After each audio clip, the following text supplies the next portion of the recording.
representantes o responsables. En este espacio se habla de la propiedad privada, del Estado de Derecho, de la economía de libre mercado. Se habla de principios y funciones de la libertad en todos los ámbitos de la vida nacional. Aquí se habla libertad. RCR presenta Aquí se habla libertad, con Rocío Guijarro y Víctor Maldonado. Pues, queridos oyentes, aquí se habla libertad. Les saluda Rocío Guijarro en hoy miércoles 6 de febrero en compañía 7. 7. Oye, 7 ya. 7 que te quiero 7. Un día atrasada. Rocío es tan ahorrativa que ahorra días. Ahorra 24 horas. Bueno, ese fue el año, si me permiten decirlo, ¿no? Le damos las gracias a Jaime Nestares en la Dirección General de la Estación, en la Gerencia de Producción a Wilix Arcaya, en la producción Kenyer Jaramillo, en los controles César Arteaga y en la conducción, pues Rocío Guijarro, Víctor Maldonado, Andrea Rondón y hoy con un invitado muy especial que ya presentaremos en un ratico. Les recordamos los puntos de comunicación con nuestro programa Aquí se habla libertad por RCR 750, el teléfono 0212-482-9750, por el DILO 3456, que tiene un costo de $1 más básico más IVA, por el Twitter RCR 750, Periscope ya abierto para que todos nos vean por allí, nos escuchen RCR 750 y por YouTube rcr.tv. Todos los canales para compartir y recibir sus preguntas e inquietudes abiertos, ¿verdad, Víctor, Andrea? Así es. Bueno, buenos días a todos. La verdad es que hoy muy honrados con la presencia de Andrea, ¿ok? Y por supuesto la presencia del gran amigo, de un destacado intelectual, un hombre comprometido con el país, de esos que moja y empapa, Roberto Casanova, del quien hoy nos estará acompañando todo el programa. Ya hablaremos con él. A ver, Rocío, vamos a nuestra primera sección. ¿Cuál es? Lo que pasa con la libertad en el mundo. Tú sabes, Rocío, que a mí siempre me ha llamado la atención la supuesta estabilidad boliviana. O sea, siendo ellos, digamos, de la dura madre del socialismo del siglo XXI y entendiendo, por supuesto, que parte de su estabilidad tuvo que ver con la transferencia neta de recursos venezolanos a los bolivianos, pero yo decía, bueno, en algún momento como eso se va a acabar. Y siempre es muy malo ser profeta del desastre, pero Ana Marieta Colanzi en elcato.org escribió un artículo que se llama Las políticas redistributivas de Bolivia son insostenibles. O sea, esa ilusión de bienestar montada en el populismo, en el socialismo del siglo XXI, ya no tienen cómo pagarlas, ya se están comiendo la renta del gas, ya no tienen la generosa dádiva venezolana. Ahora, digamos que la cosa se pone buena y con esto lo único que queremos decir es que no hay socialismo sostenible, no hay forma. Sí, sin embargo, Víctor, Bolivia no asumió el socialismo del siglo XXI como Venezuela, pues en Bolivia todavía hay instituciones que no han permitido el avance tan drástico que ha tenido el de Venezuela a Evo Morales, ¿no? Incluso en la región de Santa Cruz de la Sierra, que tuve la oportunidad de ir hace 2 años, que es el centro empresarial de ese país, ahí los empresarios de verdad han asumido un liderazgo muy importante para contrarrestar todas aquellas medidas que Evo pretendía imponer, entre ellas algunos controles de cambio de precio. Los empresarios allí se opusieron y no pudo Evo Morales hacerlo. Por lo tanto, en Bolivia no hay control de precios, no hay control de cambios, hay de alguna manera una estabilidad monetaria que, por cierto, con unos economistas que nos reunimos allá decían que cuando se hizo en la época de Paz Estenssoro, este presidente, toda la reforma económica que hizo Jeffrey Sachs, que llamaban la tercera vía, recuerdo mucho, pues esas mismas medidas todavía están funcionando en Bolivia, ¿no? Y eso les ha permitido pues cierta contención a que el señor Evo Morales no tenga la tentación de meterse. Claro, porque pues, por una razón, Rocío, ellos ya pasaron por la hiperinflación. Totalmente. Y entonces todo país que pasa por la hiperinflación fija eso en su memoria cultural y por supuesto comienzan a plantearse grandes consensos alrededor de no manosear la economía, de no permitirle al gobierno demasiada capacidad de intervención, por lo menos en la política monetaria.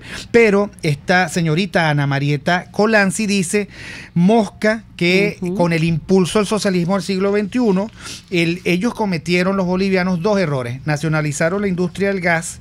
Hay que recordar que esta crisis venezolana comenzó a gestarse y se ve en cualquier gráfico que usted quiera ver de inflación, de dinamismo económico, etcétera.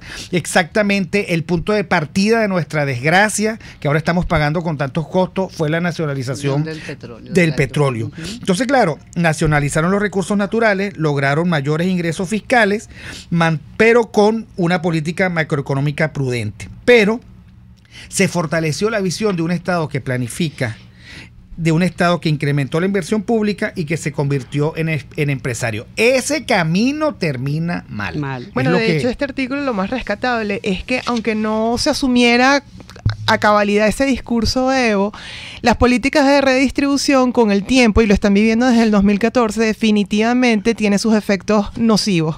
Definitivamente las políticas de redistribución tienen estos efectos, y no preocuparte por generar riqueza es lo que está generando ahorita la crisis que se les viene a vecinar. Bueno, y por último hay que decir también que aplauso por los empresarios de Santa Cruz. Así es. Y lo que hay que preguntarse, tal vez nuestro invitado nos ayude a identificar por qué los nuestros son tan flácidos a veces en la defensa de sus propios intereses. Pero vamos a nuestra segunda sección. El libro del día. Bueno, y el libro del día. El libro del día vino con autor. Vino con el autor. Así es, el libro del día es Libertad, Emprendimiento y Solidaridad. 10 lecciones de economía social de mercado, de Roberto Casanova, que Víctor le hizo una introducción, pero además Roberto es economista, es candidato a la maestría en historia de la UCAP, es director de la Asociación Civil Liderazgo y Visión, y bueno, se ha convertido en lo que Víctor comentaba, un intelectual de altísima calidad, unos libros maravillosos. Su primer libro fue Bifurcación, que es desde la visión neocomunista a la visión creadora, interesantísimo libro también que en algún momento traeremos a este programa que se habla libertad, y nos encanta que estés aquí, Roberto, porque creemos que este libro es base para que todo el mundo lea y entienda los principios de la economía de mercado, lo que es el emprendimiento y la solidaridad, y que también hablemos después de por qué la solidaridad sin subsidiariedad no pudieran lograr esa transformación que queremos. Bienvenido, Bueno, Roberto. Gracias, Rocío, Andrea y Víctor. La verdad que es un honor estar con ustedes aquí en este programa, que confieso no haber escuchado, pero juro que lo haré. Acaba de terminar la invitación. Pero tengo excelentes referencias. No escucho radio, debo confesar. Bueno, sí, este libro, Libertad, Emprendimiento y Solidaridad, es como, diría yo, el resultado de dos procesos. Por un lado, una búsqueda en la que estamos también, creo todos, pensar el día después. Ya no queremos en este momento abundar en la desgracia que vive Venezuela, pero yo sí he tratado de pensar mucho el día después, la reconstrucción que este país tendrá que vivir. Un país que, paradójicamente, sin haber vivido un conflicto bélico, una catástrofe, bueno, está viviendo una especie de posguerra. Todos los síntomas que estamos viviendo son los propios de una posguerra. Y eso casi inevitablemente me llevó a estudiar otras experiencias, en particular la experiencia alemana. Alemania tiene dos transiciones que han sido fundamentales. La transición después de la Segunda Guerra Mundial, y ahí donde se acuñó el término economía social de mercado, pero luego en la Alemania Oriental el tránsito del comunismo a la unificación alemana.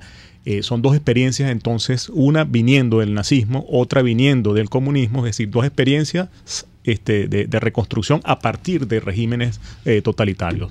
Entonces el caso alemán me pareció especialmente interesante, y investigando, bueno, me tropecé finalmente con la economía social de mercado. Y digo me tropecé porque la economía social de mercado no ha tenido muy buena prensa en estos países. Esa combinación en la misma definición de mercado por un lado y social por otro ha dado pie a equívocos. Hay quien piensa, por ejemplo, del mundo de la socialdemocracia, que cuando hablamos de social estamos hablando entonces de alguna mezcla de socialismo con liberalismo, y hay que aclarar que eso no es el caso. La economía social de mercado no es socialdemocracia. Apuesta claramente a la libertad, al emprendimiento, a un orden de mercado. Pero no cualquier orden de mercado, sino uno realmente competitivo. Y entonces la preocupación de la economía social de mercado es cómo garantizar que ese régimen de libertad de competencia funcione de manera real, y eso lo ha llevado entonces a promover, por ejemplo, activamente la política antimonopólica. Y ahí, bueno, algunos pensadores liberales entonces se encuentran allí con un problema. Y esa es una de las fuentes de dificultad entre la economía social de mercado y el liberalismo. Pero entonces, yo en un artículo que saqué recientemente hablaba de la economía social de mercado como una propuesta centrista. Por cierto que Tuto Quiroga, a quien me va a entrevistar, estoy viendo, escribió un artículo muy interesante sobre el centro también, hace unos pocos meses. Decía entonces que esta propuesta de economía social de mercado se ubica en el centro, pero no es el centro acomodaticio, no es que busca un poquito de liberalismo y un poquito de socialismo, no, es una propuesta de sentido común, que intenta lograr equilibrio entre las distintas tensiones a las que toda sociedad está sometida. Ahora, Roberto, ¿cuán lejos estamos? Tú eres economista, además eres historiador, además eres un intelectual muy dedicado, enseñas esto, has convertido el futuro en una campaña, en una cruzada. ¿Cuán lejos estamos de los mínimos indispensables para vivir esa economía social de mercado que tanto bien le ha hecho a Alemania, que terminó siendo la locomotora de Europa? Así es. Fíjate, yo creo que a partir de la experiencia socialista extrema que hemos vivido en Venezuela, se abren oportunidades. Y esto puede ser paradójico, porque si uno se fija nada más en el presente, dirá, bueno, aquí no hay nada que hacer, ¿no?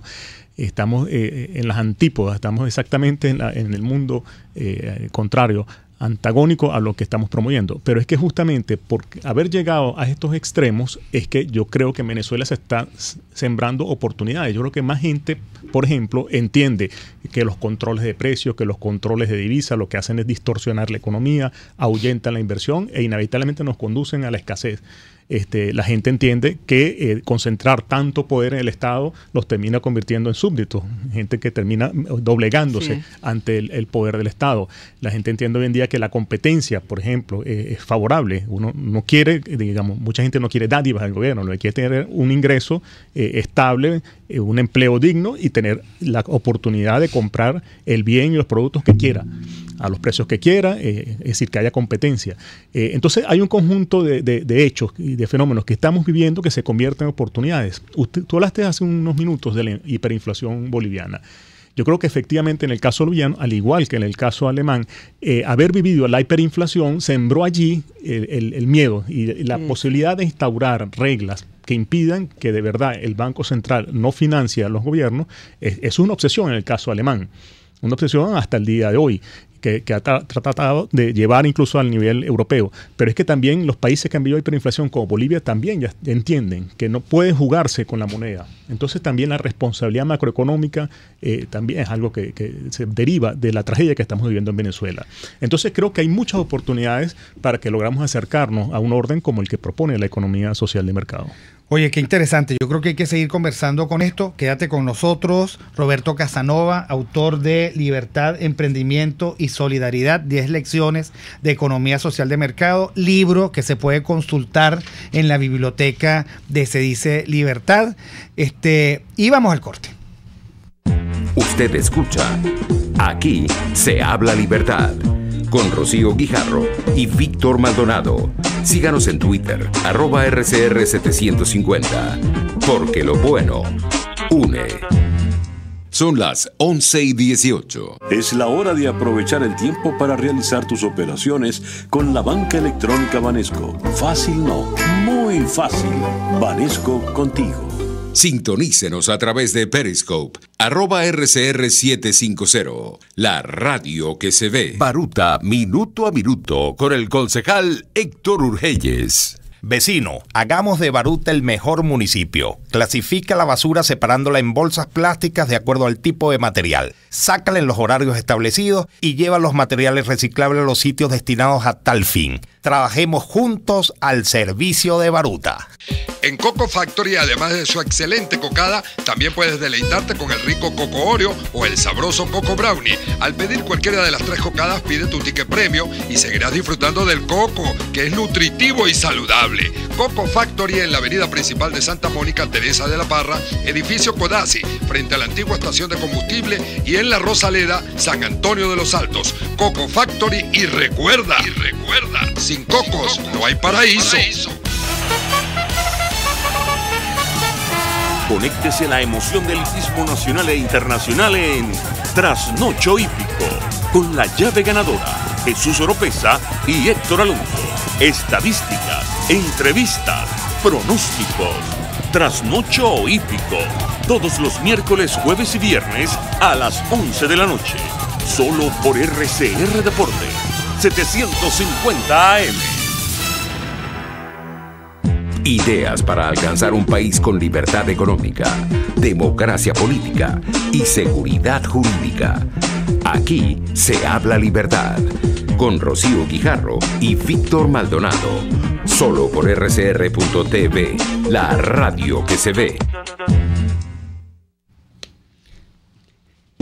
Bueno, Ventanilla hacia América Latina. Esa es nuestra sección en este momento, ¿no? Sí, y tenemos... Ventanilla hacia América Latina.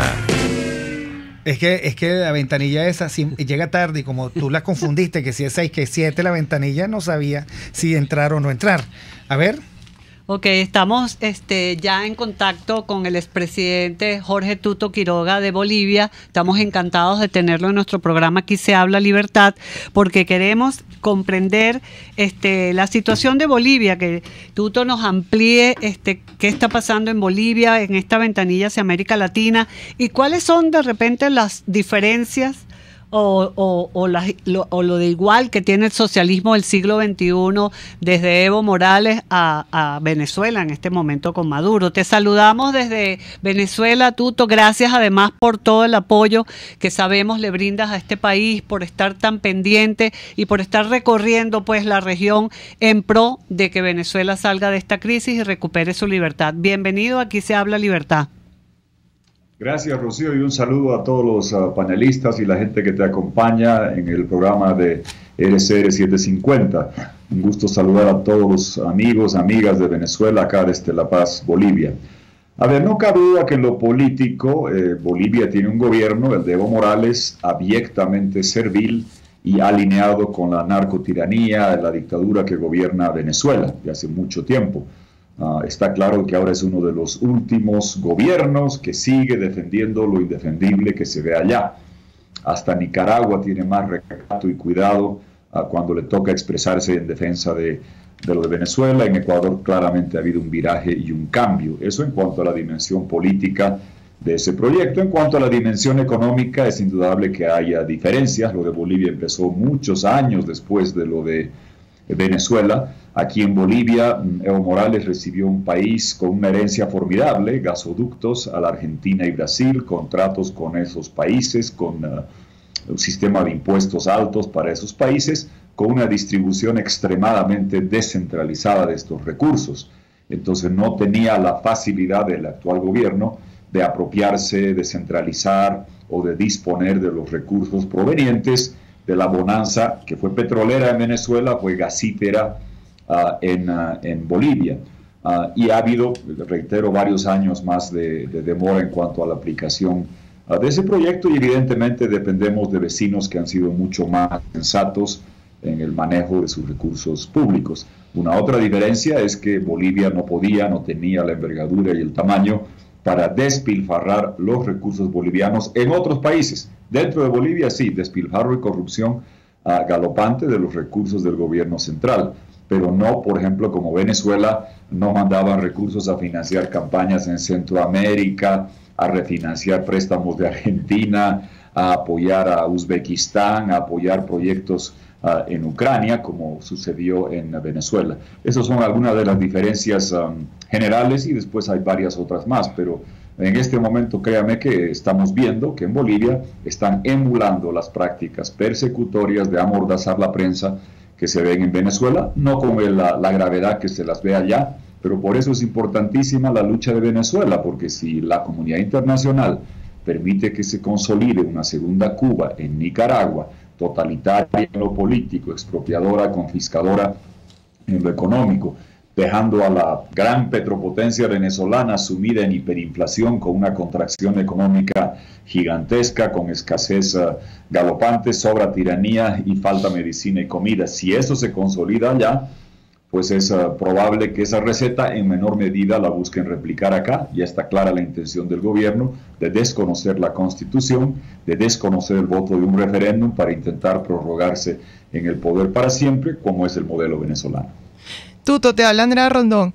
Te quería preguntar, vista estas intenciones del gobierno de replicar y de perpetuar el socialismo del siglo XXI, nuestra pregunta es, ¿tienen instituciones que puedan adversar ese populismo, ese discurso tan dañino sobre la desigualdad, etcétera, etcétera?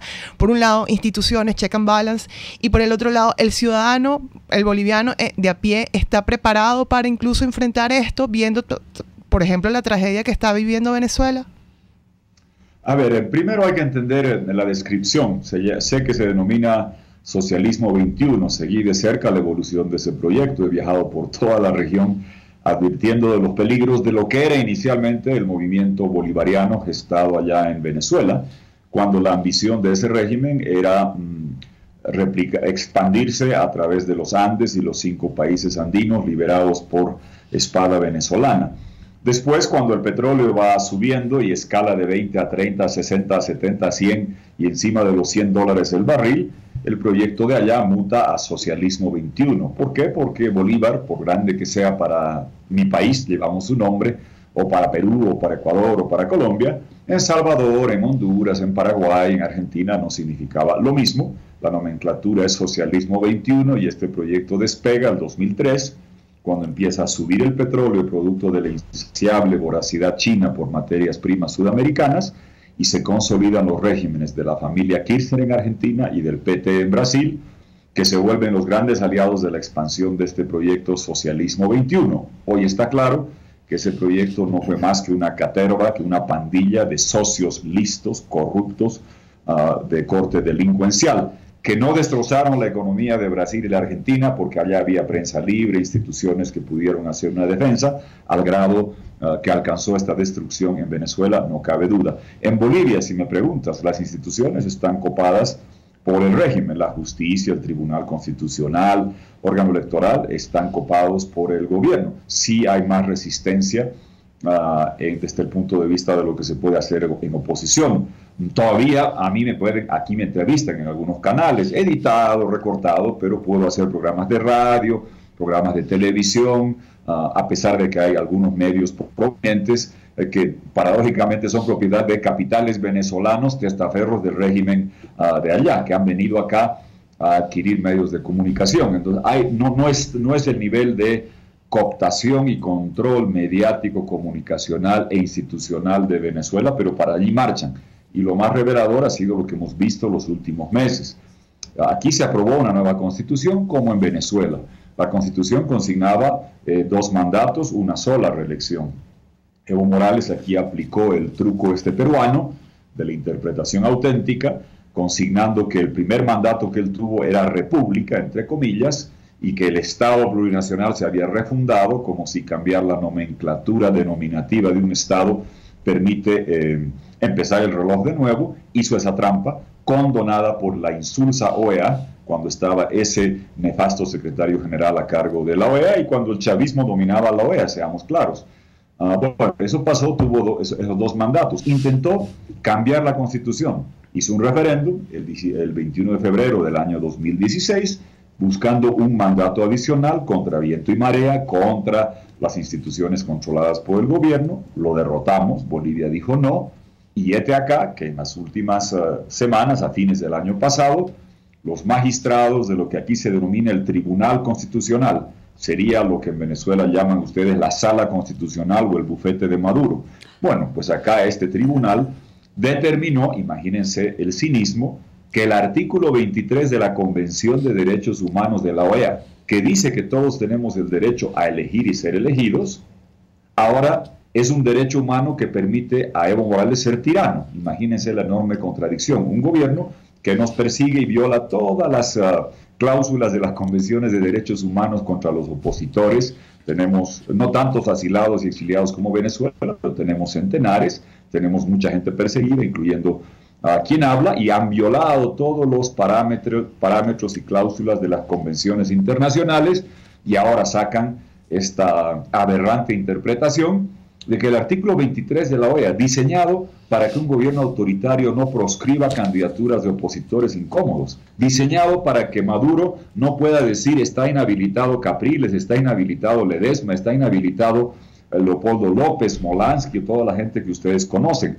Para eso estaba esa Convención de Derechos Humanos, e imagínense que en Nicaragua y ahora en Bolivia quieren interpretar diciendo que ese derecho a ser elegido le da a un gobernante el derecho a ser reelegido mientras le venga en gana. Es una distorsión. El sistema interamericano se debe pronunciar, pero es una señal que te muestra el camino hacia el que está transitando Evo Morales, replicando estas violaciones a Maduro. Maduro ya instaló una asamblea nacional constituyente, la ANC, yo le denomino la asamblea narco-cubana, porque es la búsqueda de instaurar una segunda Cuba, y si se puede en Venezuela, ¿por qué no en Bolivia?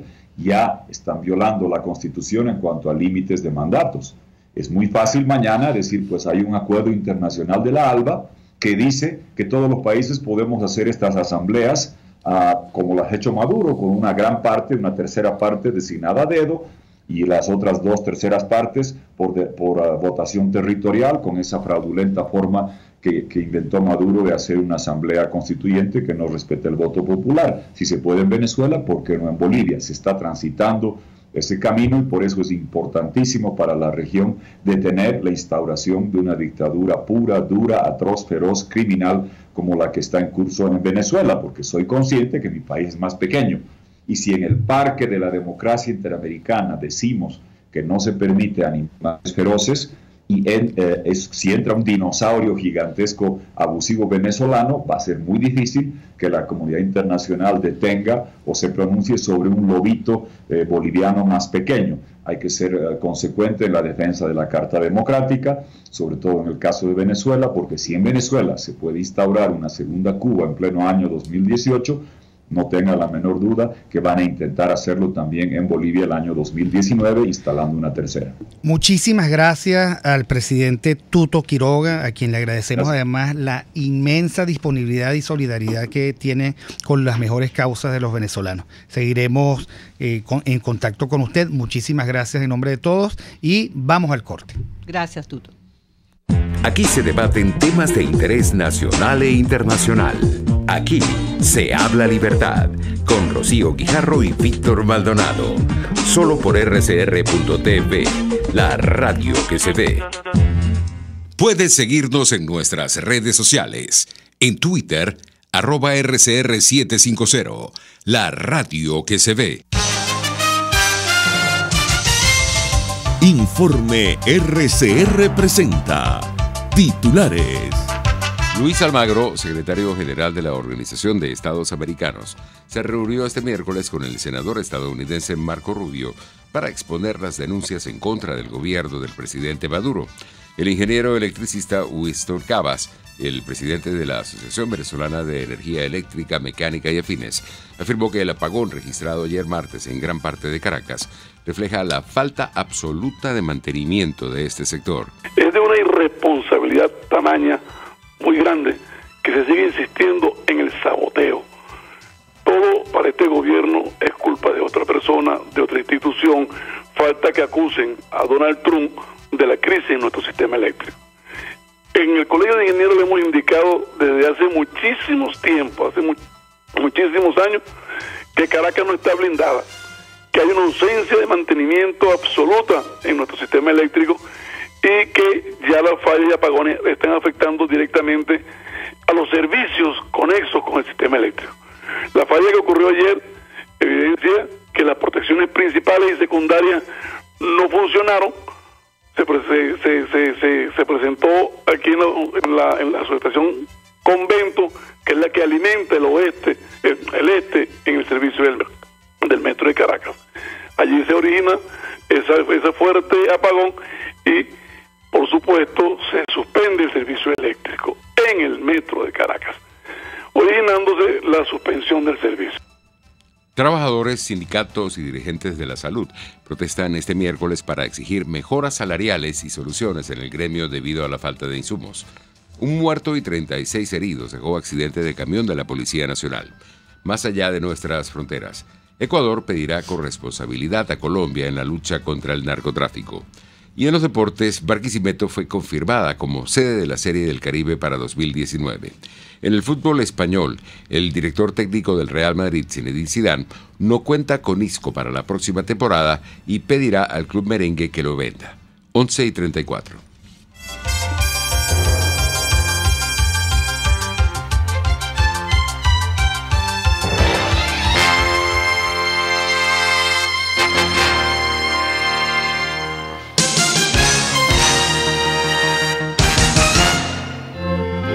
Es momento de crecer, aprender cosas nuevas, desarrollarnos. Necesitamos más espacio. Creo que es mejor que nos tomemos un tiempo. Tiempo es lo que te sobrará, porque ya no hace falta ir a una agencia gracias a la banca electrónica Banesco. Transfiere, consulta, paga tus tarjetas y servicios de forma rápida y segura y mucho más. Fácil no, muy fácil. Banesco contigo. Central Madeirense, orgullosos de cumplir un año más. Nuestro país nos ha dado un suelo fértil y el fruto maravilloso de su gente nos recuerda que ser venezolano se lleva en el corazón. Central Madeirense, 68 años, sembrando el presente con vista al futuro. En el restaurante Mi Cochinito Favorito, los jóvenes pueden compartir y disfrutar de una comida sana, tradicional y sabrosa, o de un rico sándwich de pernil, jamón o queso con los refrescantes batidos de frutas frescas. Todo lo encuentras en la calle Nueva York, en Las Mercedes. Mi Cochinito Favorito, carnoso, jugoso y sabroso. La integración más importante de estaciones de radio latinoamericanas en el Informativo Solar. Informativo Solar. Venezuela. Desde Radio Caracas, Radio Bolivia. Bolivia, no sé. Perú. RPP Noticias. Ecuador. Radio Quito y quienes hablan y Colombia. Saludos cordiales desde Bogotá. El tema integradas en el Informativo Solar. Sociedad Latinoamericana de Radiodifusión. Informativo Solar. De lunes a viernes a las 11:55 de la mañana. Solo por RCR 750 AM. RCR 750 AM, porque lo bueno une. Usted está escuchando Aquí se habla libertad con Rocío Guijarro y Víctor Maldonado. Síganos en Twitter y Periscope @RCR750, la radio que se ve. Debatamos sobre la libertad. Y en esta sesión, Víctor, Andrea, seguimos aquí con nuestro invitado especial, Roberto Casanova, para que continúe con el tema de lo que es la economía de mercado, el emprendimiento. Y además, Roberto, tú has escrito mucho sobre, en el debate de las ideas, la noción de izquierda-derecha, cómo eso ya está devaluado, ¿no? Me gustaría también que abordaras eso, porque nuestros oyentes seguramente estarán interesados en eso. Y sí, que le dé una clasecita al señor Rodríguez, que lo único que habla es de el país que él representa y la derecha. Y la derecha y el imperialismo y todas estas cosas que están súper antediluvianas, pues. Bueno, permítame tratar de resumir el planteamiento de la economía social de mercado a partir de un término, de una palabra, que es productividad. Esa palabra, aunque en Venezuela está devaluada y se usa poco en el debate público, pero la verdad es que ningún país puede desarrollarse de manera sostenida en el tiempo, durante años, décadas o siglos, si su productividad no está aumentando. ¿Por qué otra cosa es la productividad? La productividad no es sino, bueno, que las mismas personas pueden hacer más y mejores cosas cada vez. Y eso es lo que garantiza que nuestra calidad de vida entonces vaya subiendo. Entonces la productividad es clave para entender el desarrollo. Es quizás la variable fundamental para saber si una sociedad se está desarrollando o no. Su productividad aumenta o no, esa es la variable crítica. La economía social de mercado entonces plantea que el aumento de la productividad está asociado directamente a la competencia, al libre mercado. Solo el libre mercado promueve a los empresarios a hacer su mejor esfuerzo para satisfacer la demanda de los consumidores. En una economía de mercado al contrario de lo que mucha gente piensa, porque cuando hablas de economía de mercado la gente piensa en la defensa del empresario. Una economía de mercado está defendiendo ante todo al consumidor, porque en una economía de mercado el consumidor es el que puede elegir libremente a quién comprar, y en ese sentido los empresarios tienen que hacer su mejor esfuerzo para venderle el mejor producto al mejor precio a los consumidores, que son los que tienen la última palabra. Entonces la competencia promueve el aumento constante de la productividad en los empresarios, por una parte. Y por otra parte, digamos, el componente social está asociado directamente al desarrollo de las capacidades productivas de los trabajadores. Solo trabajadores que estén mejor formados podrán servir de apoyo a una economía cada vez más productiva. Luego, entonces, política económica y política social, para simplificarlo un poco, están articuladas alrededor de la noción de productividad. Por un lado, la política económica que promueva la competencia garantiza entonces que aumente la productividad empresarial con innovaciones tecnológicas, etcétera. Y por otra parte, una política social orientada al desarrollo de las capacidades productivas garantiza entonces que esos trabajadores puedan ocupar los empleos de mayor calidad más productivos.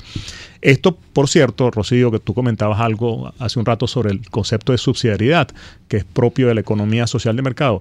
Y aquí está un ejemplo muy claro. El principio de subsidiariedad lo que plantea es la necesidad de que cuando una persona, por razones no atribuibles a ella, piensen en un niño que nació en un contexto donde no recibió la educación necesaria, donde no tiene acceso a los servicios de salud, ese niño probablemente requiera un apoyo especial por parte del gobierno. ¿Para qué? No para que se convierta en un mantenido del gobierno, para que desarrolle capacidades productivas y pueda insertarse en una economía en competencia, en una economía libre.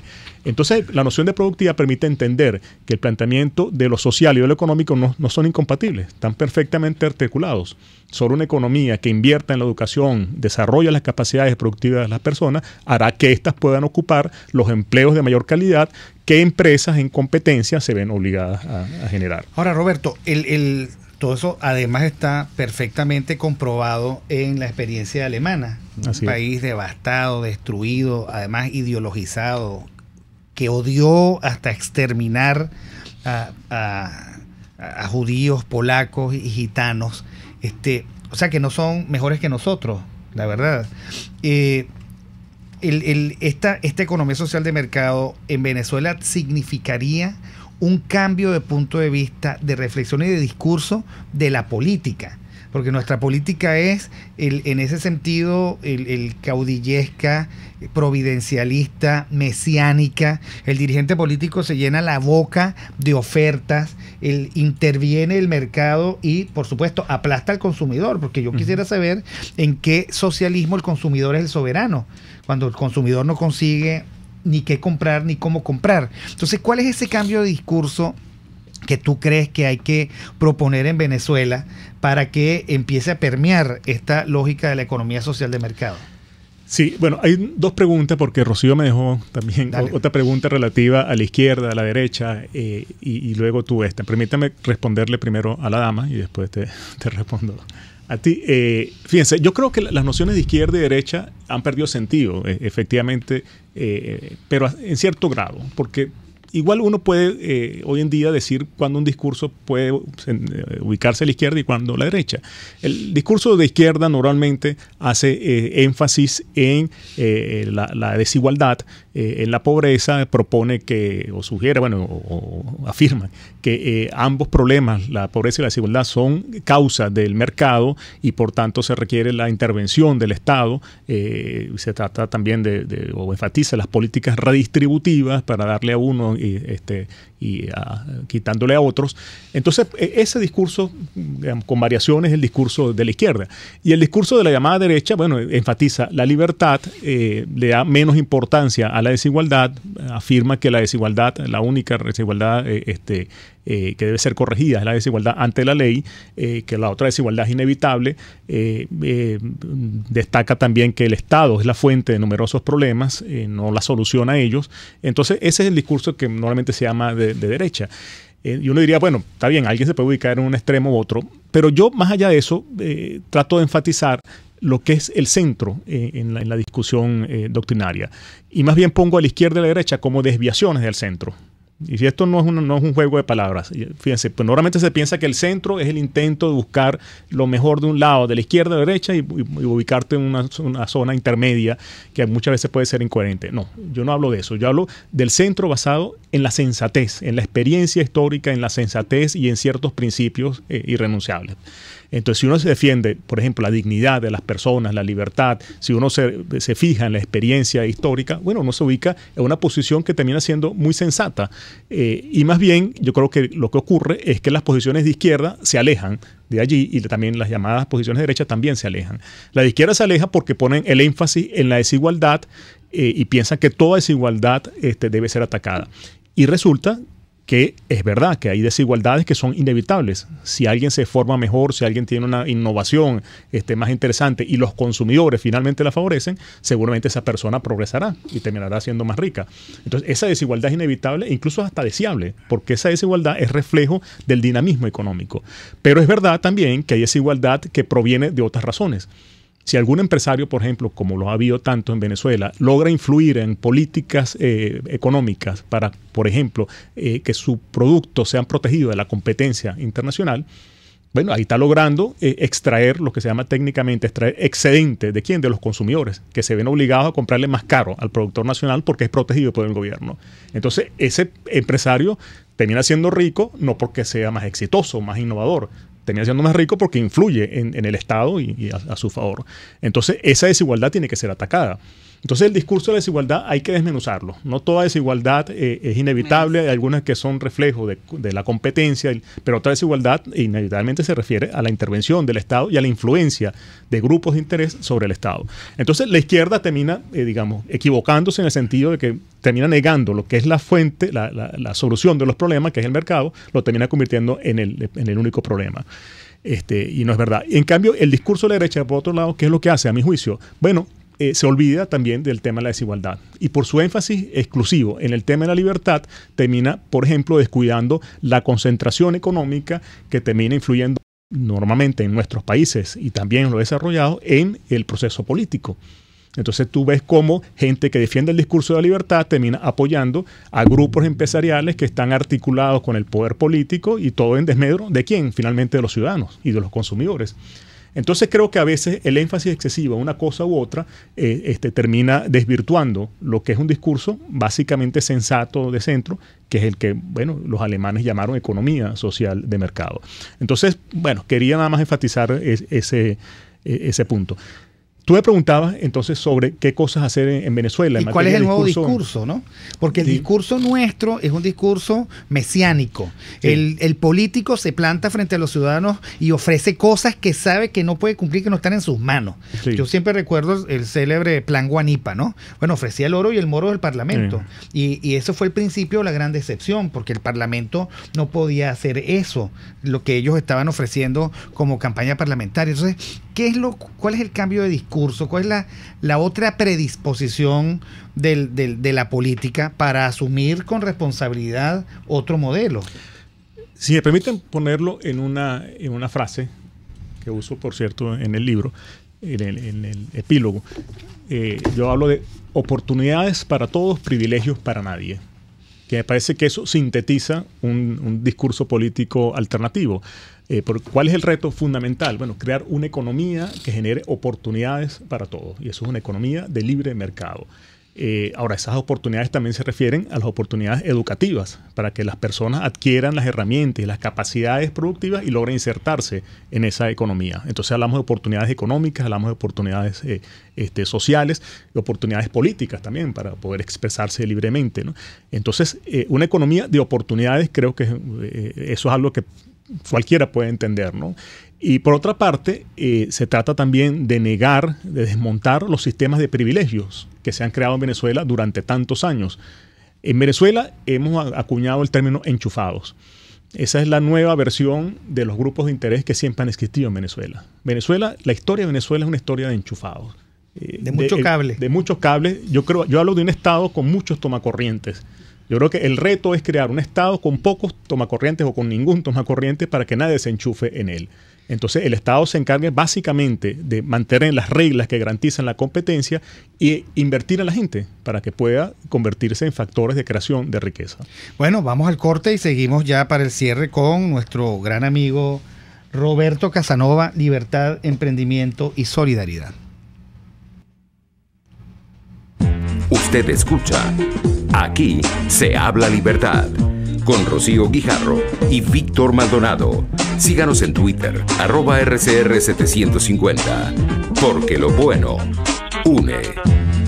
Son las 11:48. Es la hora de aprovechar el tiempo para realizar tus operaciones con la banca electrónica Banesco. Fácil no, muy fácil.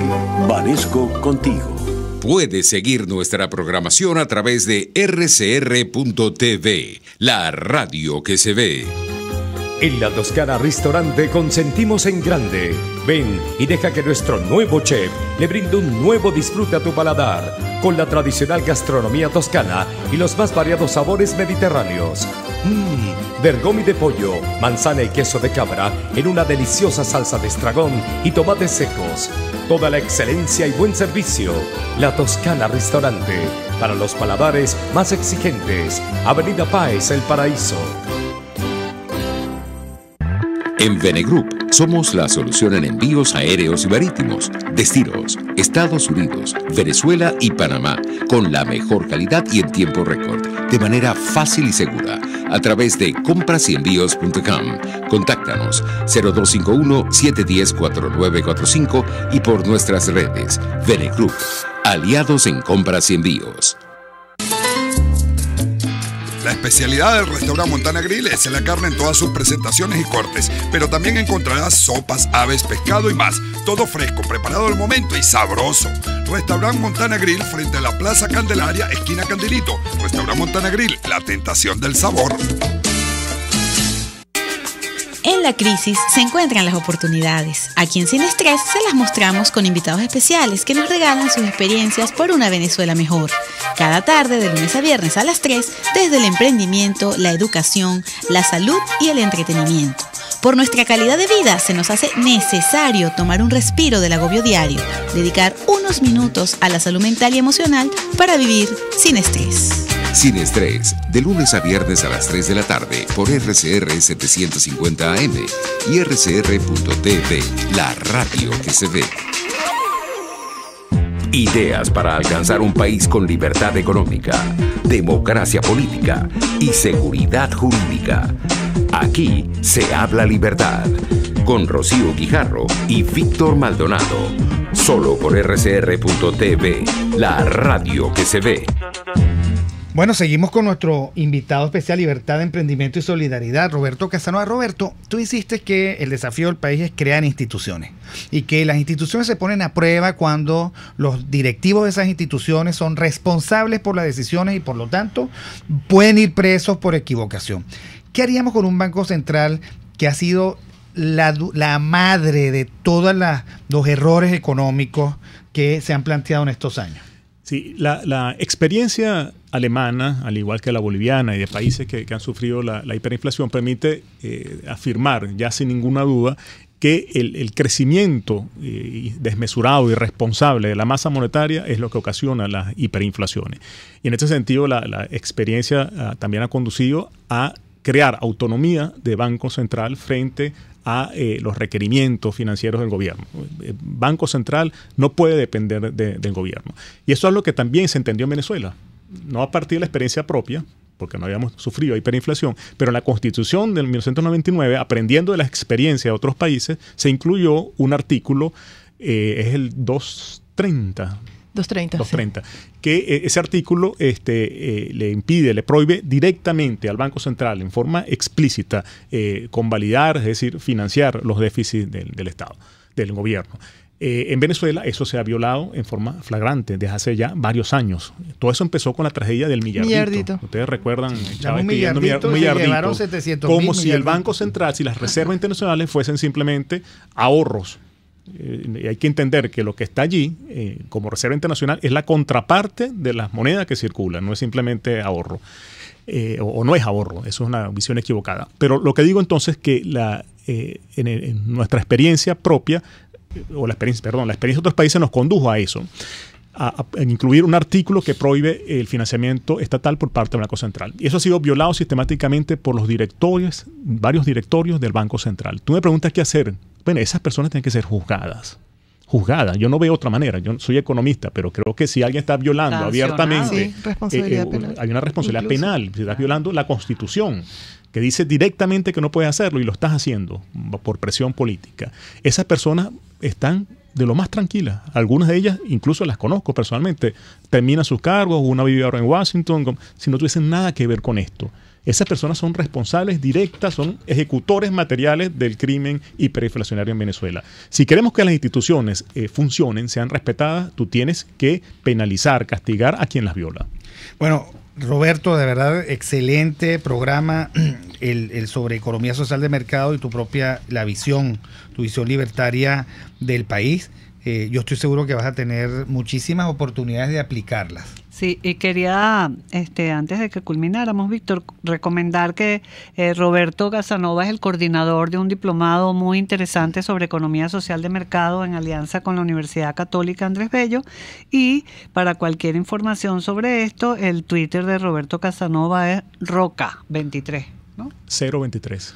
Roca 023. Yo soy testigo que la gente entra a la clase de Roberto y sale sonriendo y feliz. La verdad es que es una especie de éxtasis, no sé qué valor agregado da, además del conocimiento, Roberto Casanova, pero la gente es feliz, soy testigo porque yo también doy clase cerca del salón donde está. Bueno, y cerramos hoy, 7 de febrero, gracias a Jaime Nestares en la dirección general de la estación, en la gerencia de producción Wilitza Arcaya, en la producción Kenger Jaramillo, en los controles César Arteaga, y hoy estuvimos con ustedes Rocío Guijarro, Víctor Maldonado, Andrea Rondón y Roberto Casanova. Gracias, Roberto. Gracias. Hasta el próximo viernes. RCR presentó Aquí